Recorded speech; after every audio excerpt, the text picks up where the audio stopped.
Biddeford, Maine to visit a combination Taco Bell and Jiffy Lube.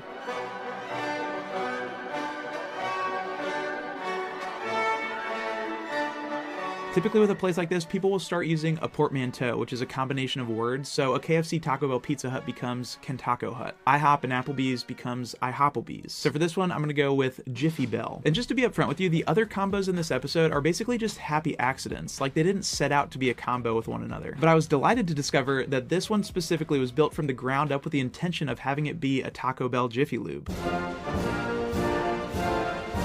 I found some local news articles from 2016 about the construction, and there's a quote from the development firm that says, "The unusual combination of businesses works to manage traffic flow, with Jiffy Lube seeing less traffic per hour than the adjoining fast food restaurant." As one of the world's leading experts in combination restaurants, I'm not even sure if that comes close to being the best logic for this. If I were them, I just would have said, eat Taco Bell while you get your oil changed. Sold. The article also says that it cost a little over $500,000 to build. And don't get me wrong, that's a huge amount of money, but when the median home price in America is over $400,000, it's like, well, at that point you might as well take out a mortgage on a Jiffy Bell instead of a house. You just live in the back. All right, so once I arrived, I drove my car around to the back to pull into the garage doors at Jiffy Lube. You can also continue around the building to enter the drive-thru at Taco Bell. And they got to work on my car immediately. For some reason, they didn't take any of my information, so I kind of felt like I probably should wait in their waiting room, but I was like, I'll just be next door, I'm sure it'll be fine. Sadly, there was no interior door connecting the Jiffy Lube waiting room to the Taco Bell, so you have to go around to the front. At Taco Bell, I ordered a cheesy gordita crunch with a Dorito shell, which is easily the best staple on the Taco Bell menu, and I got a $1 medium drink because it was happier hour. And while I was waiting, I noticed that this Taco Bell had a trophy section.